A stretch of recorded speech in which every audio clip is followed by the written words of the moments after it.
እየተጠባበቀው ያለው የጃፓኑ የዓለም ሻምፒዮና ውድድር ላይ ትዕግስት ላለመሳተፍ ያቀረበችው ምክንያት በእርግጥም እጅግ አነጋጋሪ ብቻም ሳይሆን አትሌቷ ውሳኔዋ ለሀገር በማሰብም ያሳለፍኩት ነው ብላለች።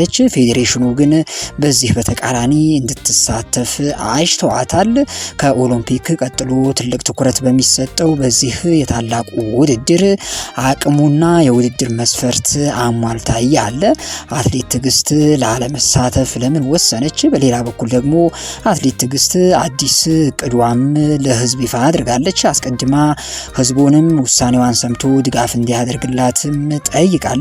በዚህ የመረጃ ሰዓታችን ስለ ትዕግስት አነጋጋሪ ውሳኔና እንዲሁም ደግሞ በውሳኔዋ ዙሪያ ስለሰጠችው ሰፊ ማብራሪያ በአንድ በኩል እንዲሁም ደግሞ የፌዴሬሽኑ በትዕግስት ውሳኔ ዙሪያ ምንም ምላሽ ሳይሰጥ በውድድሩ እንድትሳተፍ እጩ አድርጎ መምረጡ ምን አይነት ተጽዕኖ ይኖረው ይሆን? መረጃውን በዝርዝር እናጋራችኋለን። እንዲሁም ትዕግስት ህዝቡን ድጋፍ የጠየቀችበት ምክንያትም መረጃውን በዝርዝር የምናጋራችሁ ይሆናል። ሌሎችም የአትሌቲክስ መረጃዎችን ጨምሮ የተለያዩ ስፖርታዊ መረጃዎችን አብራችሁን ስትቆዩ ትሰማላችሁ። ሰላም ውድ የዛሬ ሚዲያ ቤተሰቦች፣ ለቻናላችን አዲስ ከሆናችሁ ላይክ፣ ሼር፣ ሰብስክራይብ በማድረግ ቤተሰብ እንድትሆኑ እየጋበዝን ወደ መጀመሪያው መረጃችን እናልፋለን። የማራቶን ባለ ሪከርዷ ትዕግስት አሰፋ በጃፓን ማራቶን ላለመሳተፍ አስቀድማ ያሳለፈችው ውሳኔዋና ለዚህ ውሳኔዋ እንደ ምክንያት ያስቀመጠቻቸው ነጥቦች ከማየታችን በፊት የኢትዮጵያ አትሌቲክስ ፌዴሬሽን ይፋ ያደረገው የእጩዎች ዝርዝርን በሚመለከት ጥቂት መረጃዎችን አስቀድመን እናጋራችሁ። የኢትዮጵያ አትሌቲክስ ፌዴሬሽን በ2025 በጃፓን ቶኪዮ ለሚካሄደው የዓለም አትሌቲክስ ሻምፒዮና ኢትዮጵያን በመወከል በማራቶን በሁለቱም ጾታ የሚሳተፉ አትሌቶች አሳውቋል። የፌዴሬሽኑ ስራ አስፈጻሚ ኮሚቴ ባካሄደው ስብሰባ መሰረት ኢትዮጵያን የሚወክሉ አትሌቶች ተለይቷል። በዚህም በወንዶች የፓሪስ ኦሎምፒክ የወርቅ ሜዳሊያ ባለቤቱ አትሌት ታምራት ቶላ፣ አትሌት ደሪሳ ገለታና አትሌት ታደሰ ታከለ በቀጥታ ለዚህ ለዓለም ሻምፒዮና ሲመረጡ፣ አትሌት ሚልኬሳ መንገሻ ደግሞ በተጠባባቂነት ተመርጧል። በሴቶች በኩል ያለፈው የዓለም አትሌቲክስ ሻምፒዮናዋ አትሌት አማኔ በሪሶ ቀጥታ ተሳታፊ ስትሆን አትሌት ትዕግስት አሰፋ፣ አትሌት ስቱሜ አሰፋና አትሌት የዓለም ዘርግፍ የኋላው በቋሚነት ተመርጧል። አትሌት ትዕግስት ከተማ ደግሞ ተጠባባቂም ሆናለች። ፌዴሬሽኑ በአትሌቶች ምርጫ ዙሪያ ቅሬታ ያለው አካል በ5 ተከታታይ የስራ ቀናት በኢትዮጵያ አትሌቲክስ ፌዴሬሽን ጽህፈት ቤት በመገኘት በጽሁፍ ቅሬታውን ማቅረብ እንደሚችልም አስታውቋል። ወደ አነሳነው ዋና ጉዳይ ስንመለስ የማራቶን ባለ ሪከርዷና የፓሪስ ኦሎምፒክ የብር ሜዳሊያ አሸናፊዋ ትዕግስት አሰፋ በፊታችን መስከረም በሚደረገው የቶኪዮ የዓለም ሻምፒዮና ላይ በግልዋ ላለመሳተፍ ውሳኔ አሳልፋለች። ይህ ውሳኔዋ ለህዝብ ይፋ ያደረገችው በአትሌቲክስ ዙሪያ መረጃዎችን በሚያጋራውና አትሌቶችን ቃለ መጠይቅ በማድረግ በሚታወቀው ኢትዮ ረነርስ ሚዲያ በኩል ነው። የኢትዮጵያ አትሌቲክስ ፌዴሬሽን የአትሌቶችን ምርጫ ከማካሄዱ ቀናቶች በፊት ማለትም በግንቦት ወር መጀመሪያ ላይ ትዕግስት ለዚሁ ኢትዮ ረነርስ ሚዲያ የሰጠችው ቃል ይህን ይመስላል። ቀጣይ በጃፓን ቶኪዮ በሚካሄደው የዓለም ሻምፒዮና በሚመለከት እቅድሽ ምንድን ነው ተብላ ለተጠየቀችው ጥያቄ አትሌት ትዕግስት እንዲህ ስትል መልሳለች። እንደምታውቀው አንድ አትሌት ኦሎምፒክና ዓለም ሻምፒዮናን መሮጥ ፍላጎት አለው።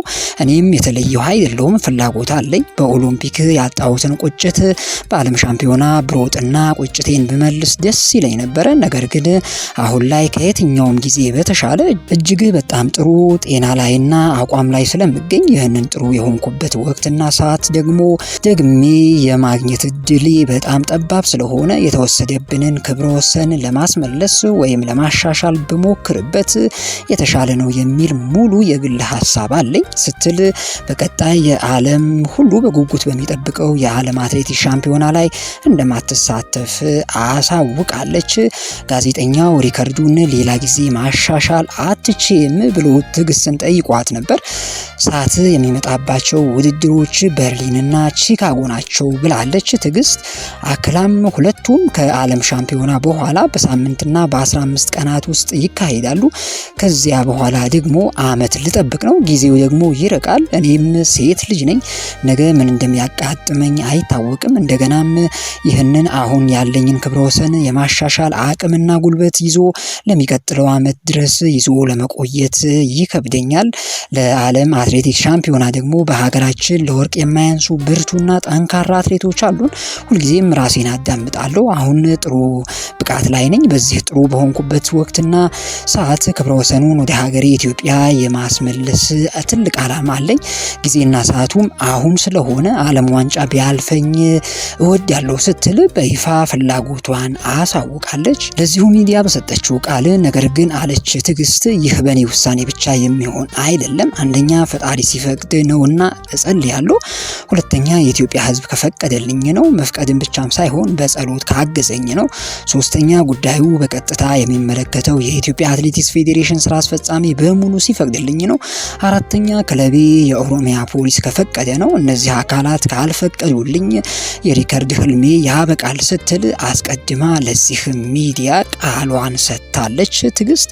ውድ የዛሬ ሚዲያ ቤተሰቦች በጀግናዋ አትሌት ውሳኔ ዙሪያ ምንድነው አስተያየታችሁ? ውሳኔዋ ትክክል ነው ወይስ አይደለም? እስኪ ያላችሁን አስተያየት በዚሁ በኮሜንት ቦክስ ውስጥ እንድታጋሩን እንጠይቃለን። አትሌት ትዕግስት አሰፋ ስለዚህ አወዛጋቢ ውሳኔዋ አስቀድማ የሰጠችው ምላሽ በዚህ ብቻ አያበቃም። ባለ ሪከርዷ ትዕግስት አሰፋ ሌላ ሪከርድ ለመስበር ስለወጠነችው ውጥን ለዚሁ ኢትዮ ረነርስ እንዲህ ብላም ነበረ። በእርግጥ ክብረ ወሰን ለማሻሻል አንተ ስለወደድክ ስለፈለግ እንዲሁም ስለተመኘኸውና ደስ ስላለህ ብቻ የምታሳካ ወይም የሚሆን አይደለም።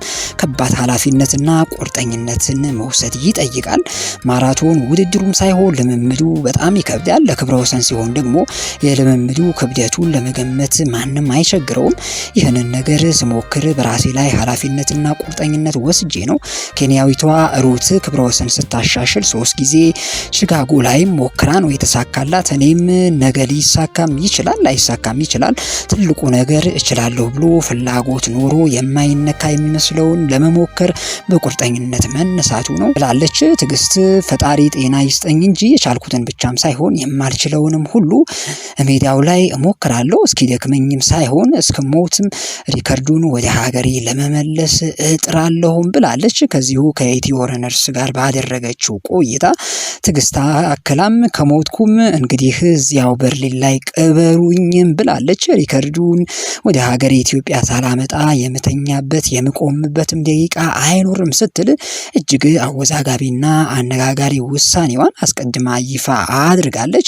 መቼም ይህ ውሳኔዋ ትንሽ ግራ አጋቢም አስገራሚም ነው። ምክንያቱም ሪከርድ ለማሻሻልና በኬንያዊቷ አትሌት የተወሰደብንን ሌላኛው ሪከርድ ወደ ኢትዮጵያ ለመመለስ ከፍተኛ ሽልማትና ክብር የሚያስገኘውን የዓለም አትሌቲክስ ሻምፒዮናን ላለመወዳደር በግሏ መወሰኗ ነው። እንግዲህ አስቀድማ ትዕግስት ይፋ ያደረገችው ከዚያ ይልቅ ከዓለም ሻምፒዮና ከተደረገ ከ15 ቀናት በኋላ በበርሊን ላይ ለመሮጥና ሌላኛው ሪከርድ ለመስበር ሙሉ ጊዜዋንና ትኩረቷን ሰጥታ እየተዘጋጀች ባለችበት ሰዓት ነው። እንግዲህ የኢትዮጵያ አትሌቲክስ ፌዴሬሽን በዚህ በቶኪዮ የዓለም አትሌቲክስ ሻምፒዮና ላይ እንድትሮጥ ያጫት። ኢትዮ ረነርስ ሌላም ተጨማሪ ጥያቄ ትዕግስትን ጠይቋት ነበረ።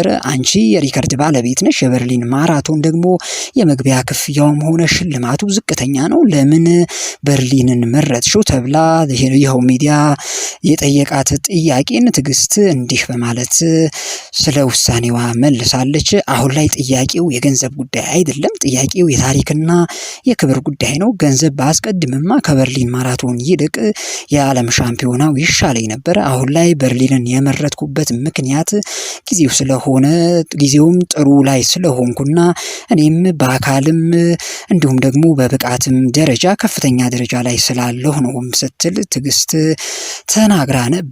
ይሁን እንጂ በመጨረሻም የኢትዮጵያ አትሌቲክስ ፌዴሬሽን የትዕግስትን ውሳኔና ፍላጎት ወደ ጎን በማለት በቀጣዩ የዓለም አትሌቲክስ ሻምፒዮና ላይ እጩ አድርጎ መርጧታል።